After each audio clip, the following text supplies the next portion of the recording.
नमस्कार, मैं आपका मित्र चंद्रशेखर तापी। भगवान श्री कृष्ण का नाम आते ही आपके आंखों के सामने एक रास का दृश्य जरूर आता होगा। तो सबसे पहले समझना हुआ कि रास लीला क्या है। इस वीडियो में हम बताने जा रहे हैं कि गोंदवले में रास।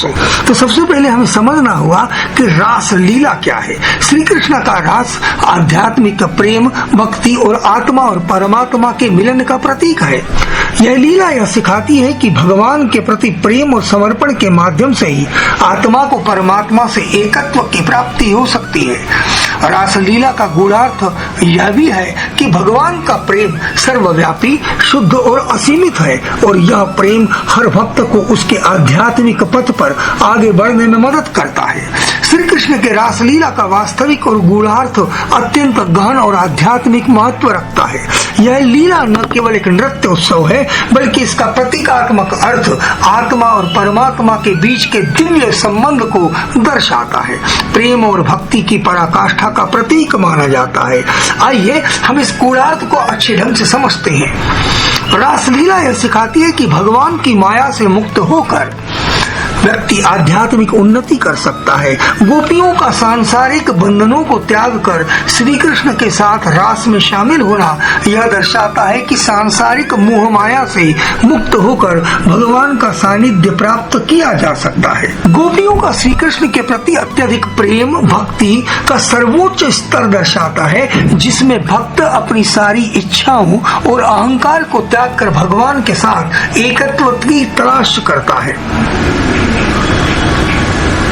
यह लीला यह भी सिखाती है कि जब भक्त भगवान के प्रति पूर्ण समर्पण और प्रेम करता है, उसे भगवान का सानिध्य और कृपा अवश्य मिलती है। श्री कृष्ण का हर गोपी के साथ नृत्य करना अद्वैत दर्शन का प्रतीक है, जहाँ भगवान हर जीव के भीतर निवास करते हैं। यह दर्शाता है कि भगवान सर्वत्र विद्यमान है और हर भक्त के हृदय में वास करते हैं। अद्वैत में आत्मा और परमात्मा का एकत्व प्रमुख होता है और रासलीला इस एकत्व की भावना को व्यक्त करती है। रासलीला का यह भी अर्थ है कि भगवान का प्रेम अनंत और असीमित है। श्री कृष्ण का हर गोपी के साथ नृत्य करना यह दर्शाता है कि भगवान का प्रेम किसी एक व्यक्ति तक सीमित नहीं है, बल्कि यह सबके लिए समान रूप से उपलब्ध है। भगवान के नाम में शाश्वत और अनंत शक्ति होती है।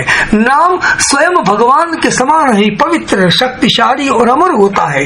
भगवान का नाम लेने से भक्त को शांति, सुख और मोक्ष की प्राप्ति होती है। नाम स्मरण से भगवान के स्वरूप, गुण और लीलाओं का स्मरण होता है, जिससे व्यक्ति आध्यात्मिक उन्नति की ओर अग्रसर होता है।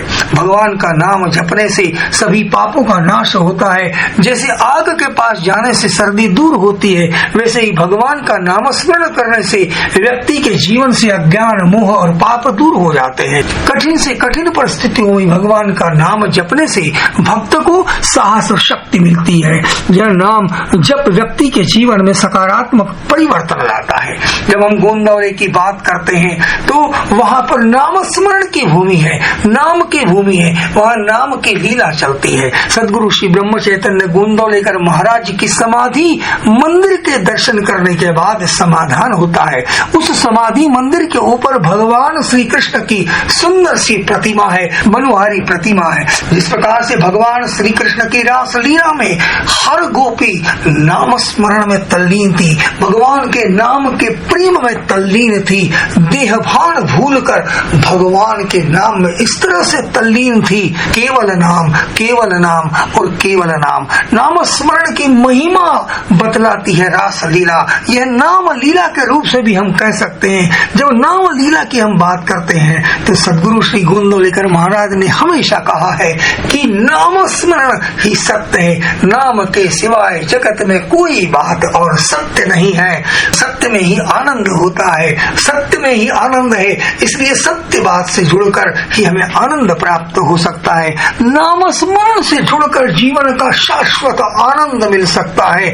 महाराज ने कहा है कि जहाँ नाम होगा वहाँ मैं हूँ, जहाँ नाम होगा वहाँ परमात्मा होंगे। तो हर गोपी के साथ श्री कृष्ण थे। इसका अर्थ हम यह भी समझ सकते हैं कि जहाँ नाम होगा, हर साधक के साथ, हर भक्त के साथ भगवान जुड़े हुए हैं। भगवान है, जहाँ नाम होगा वहाँ परमात्मा होगी। श्री महाराज ने ऐसा ही कहा है।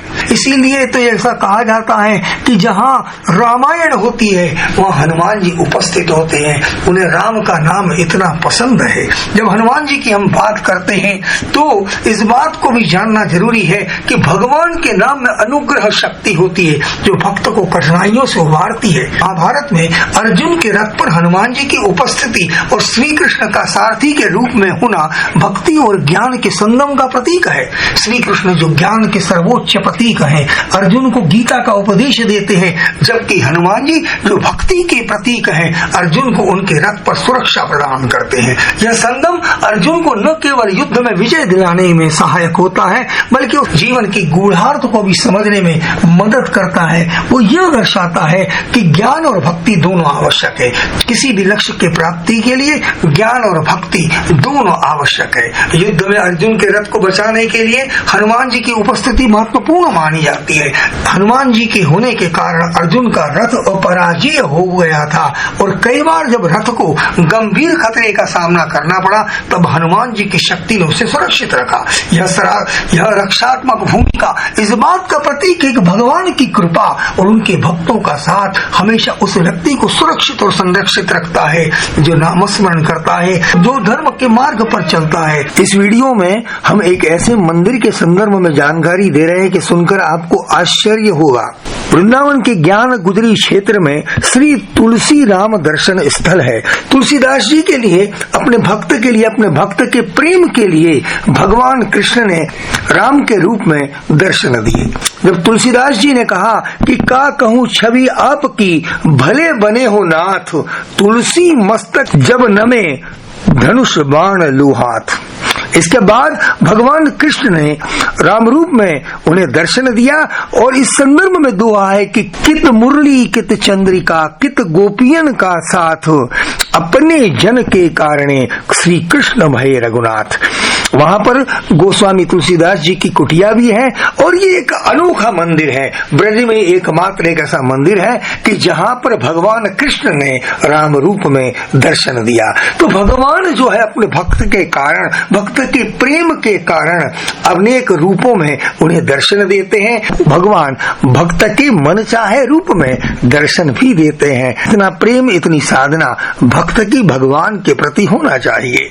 गोंदवल में प्रतिदिन भगवान श्री कृष्ण का माखन का भोग लगाया जाता है और रोज भक्तगण वहाँ फेर लगाते हैं, फुगड़ी खेलते हैं और गाते हैं कि धनी दयाला गोविंदा ये धावत रे परमानंदा, धनी दयाला गोविंदा ये धावत रे परमानंदा, न ये तुलाबा माझी करुणा अनाथाची, गोविंद राधे गोविंद, गोविंद राधे गोविंद।